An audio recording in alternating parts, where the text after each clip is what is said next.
Hey everyone, I'm Chris, and this is Cue the Credits.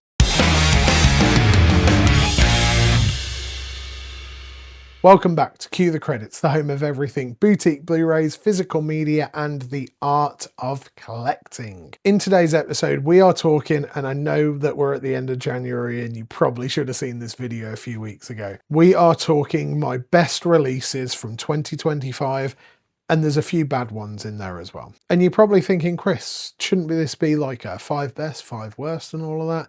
Yeah, it should be. And that's honestly how I envisioned this video to go. Actually, while I was going through the shelves, and there's a cupboard down here that has some of the newer releases that haven't made it to the shelves yet, I was looking at everything going, you know what, 2025 has been a pretty good year for physical media.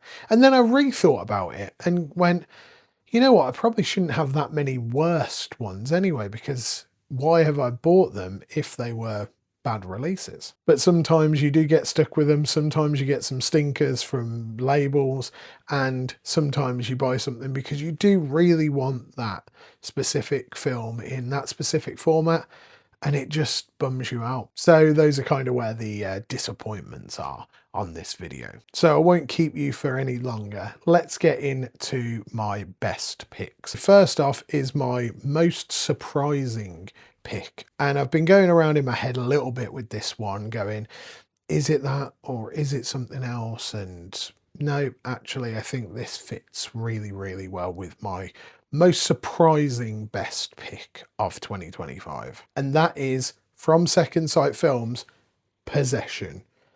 This really took me by storm, and it's really kind of been a storm in the mind of whether I loved this film, hated this film, loved this edition, or thought it was just absolute excess.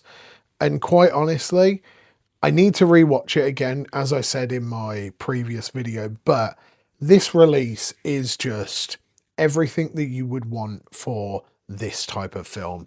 It is chunky, it has got scripts, it has got stories, it's got a hard-backed book all about the film. It's got different cuts, it's got so many extras. It is such a complete release that I would be remiss to not put it on my best of 2025 list, even if the film is still sitting in that weird part of my brain where I don't know whether it was good or bad. So, first off, the prize of most surprising release is Possession. Next up, and the award for best Arrow release of the year goes to The Mask. This is an exceptional edition. It's of course the 90s Jim Carrey film based on the comic of the same name. It is a great film.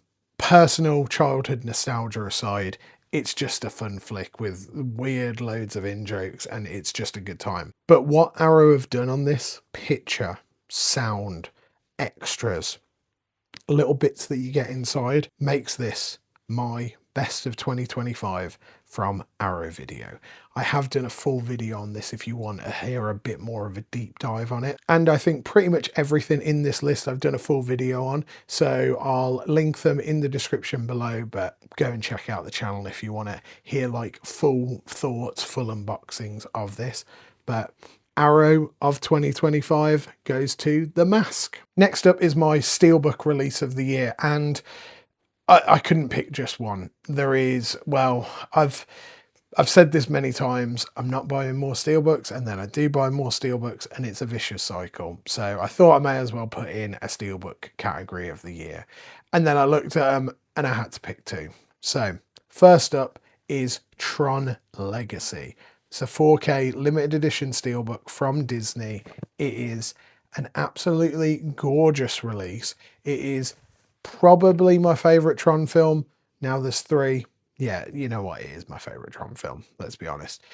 It looks and sounds incredible. It has the varying aspect ratios from when it was shown in IMAX, and it's a really good film. So this had to be on the joint top spot with this next film being Night of the Living Dead.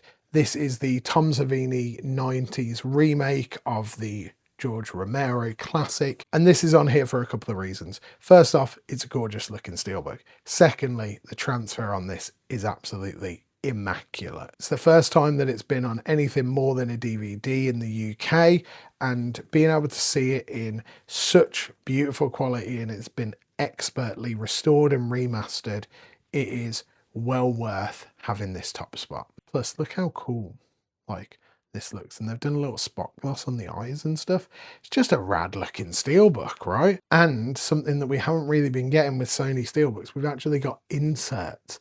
Normally this is like just the back of the, you know, the steel from the front. So it's really cool to see that. Steelbooks of the year. And we're light.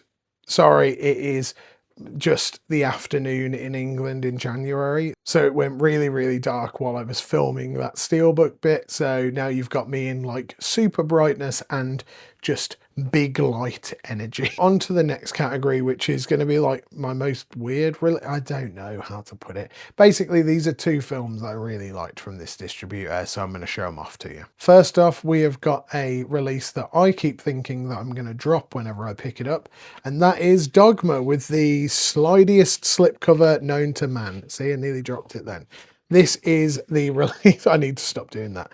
This is the release from Umbrella Entertainment in Australia. It is a wonderful limited edition release, which has got this really cool stained glass slipcover, which I'll take off just for the purposes of not dropping it. And to be honest, the normal cover is also super, super rad. So this is a limited edition 4K. It looks great. This is on the list purely for the fact that I am holding a copy of Dogma in my hands.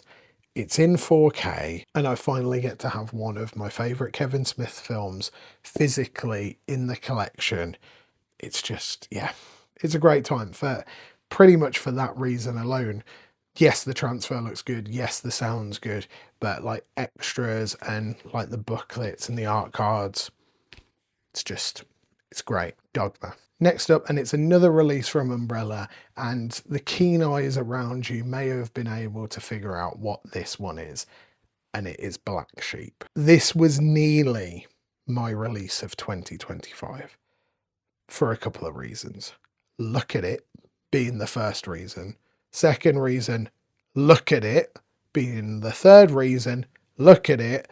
And the fourth reason, it's just a rad film. Who would have thought that Black Sheep would have got a 4K release in a limited edition flocked case? It's got really, really rad new artwork that I will just pull out here. As you can see, it's pretty gnarly on that side of things, and also on the back as well. It's a bit difficult to get back in, so that's why you've only seen half of it. But this is a great transfer. It sounds great. It is a really fun horror comedy, and I just love it. Like, I love that it comes in a flocked case. It has obviously had pride of place there, and you've seen it in many, many videos. So yeah, Black Sheep nearly made it to the top spot of 2025 if it wasn't for this next title, and that is The Florida Project. This is a release from Second Sight Films. It's a limited edition 4K release. It has got another really big hardback book in here, which is just filled with various things and essays from the film, pictures and behind the scenes. It is just a gorgeous release. That's not the only reason why it has the top spot. The picture quality, the sound quality, and the film itself. This is my favourite Sean Baker film. It is filmed and set in one of my favourite places in the world, Orlando, Florida, and the character studies and the characters and the emotion and just everything about this film is just, oh, I love it so, so much. It's brilliant. And that's why it gets the top spot on my 2025 list. And also why Second Sight Films gets my label of the year. They have had an absolutely amazing year, and The Florida Project is, I would say, the jewel in the crown of the year. an amazing, amazing release. Now, the bit of the video where you don't really want to make it, because I don't like to moan, but these are the worst of no, you know what? Worst is the wrong word. These are the most disappointing releases of 2025. First up is Sport. No, it's not really Sport, but the film's not great though, is it? But the release is actually really, really good. If you like Spawn, it's a great transfer, but I had to put it in here. So, like I said, it was quite hard to figure out this list and really put in like what was not a good release. But there was a couple that really stood out to me. First being Fantastic Four: First Steps. This is a limited edition 4K Steelbook from Disney. It is a reasonably okay looking Steelbook, like it's kind of grown on me slightly. The release was just a bit, like didn't really have anything to it. The film was fine upon a second watch. The picture was all right. The audio was all right. Like it just didn't have anything to it. And I was looking through all the different things that came out in 2025 and that I purchased in 2025. And this one stood out to me of being like, sorry, Fantastic Four. Next up, and this is a release that is massively conflicted in my head. It is my film of 2025. I absolutely adore the film. The release, on the other hand, and probably more packaging than anything else, is what has tipped this into the disappointments of the year, and that is Sinners. This is the 4K limited edition Steelbook. As you can see here, it has got Michael B. Jordan on the front with Sinners, and then round the back, it's just the back of the shed. There's like, it's fine. Like it really is fine. Sorry about the glare. It's got smoke and stack inside there.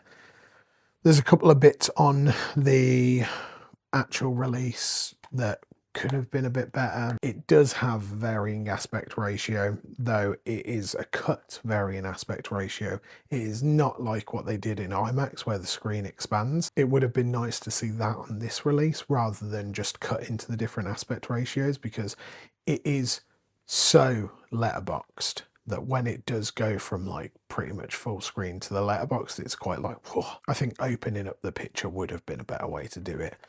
As for picture and audio, it looks and sounds incredible. I watched it again the other week and yeah, it's great. I'm also filming this post-Oscar nomination announcements, and Sinners just picked up 16 nominations, which is absolutely incredible. But all in all, unfortunately, Sinners is part of my disappointing releases of 2025. Maybe just pick up the Amaray. And my final, most disappointing release of the year, and I know I'm going to get some flack for it, so I'm ready. It's a really big box set. It is the Nightmare on Elm Street 4K 7-film collection in the Steelbook library case. And first off, you're thinking, I've noted the Steelbook library case. Would it have been on the list if I would have got the standard version? No, not at all. The other one was £100. You only got the 4K discs in there, no Blu-rays. And then I would have felt super regret because it went on sale during Christmas and it was like 45% off. Yeah, it's been a whole time for it. This one though is, yeah, it's a really hard one, and it's really upsetting to be putting it in. Now let's get the good things out the way to start with. The library case looks really cool. Like it's a pretty rad little release, and there's cool little details like the tears on Freddy's sweater and stuff like that. But first off, elephant in the room, cost £200 for 7 films. It's not a complete Nightmare on Elm Street collection. It doesn't have the new Nightmare on Elm Street. It doesn't have Freddy vs. Jason. This is just a comparison to the Scream Factory Friday the 13th set that does include Freddy vs. Jason. I know licensing and getting the rights for it would have been an absolute nightmare. Could have been good to have it in there. Secondly, the actual releases. They're all on 4K discs, but we're kind of lacking in special features. I got the Never Sleep Again documentary for Christmas that was put out by 101 Films. And that is a massive documentary all about Nightmare on Elm Street. And you'd expect in a set like this that you would get something a little bit more. You'd get some new features or something like that, where it's really quite lacking. And also, it is purely just a Steelbook library case. You don't get any extra literature or anything like that. It's just a little bit lackluster. It's great to see the films in 4K, but for the price, it could have been, yeah, it could have been better. I guess the plus side, at least it's not the imprint Halloween Steelbook set that they're trying to charge like 500 Australian dollars for. Still, do better, Warner Brothers. And hopefully Warner Brothers is kind of still around after the Netflix merger if that goes through, but do better. So that is all of my hits and a few misses for 2025. What was your favourite pickup of 2025? Have you got like an absolutely stellar release that is like top of the tables? Or is the one that you really, really wanted but you didn't manage to get your hands on, it sold out, or it was just really cool but out of budget? Let me know in the comments down below. Thank you once again for watching this episode of Cue the Credits. I really appreciate you taking a little bit of time to talk movies with me. Remember to do all of the YouTubey stuff, like, comment, subscribe, share it with your friends. And until next time, I hope you have a wonderful rest of your day. Peace!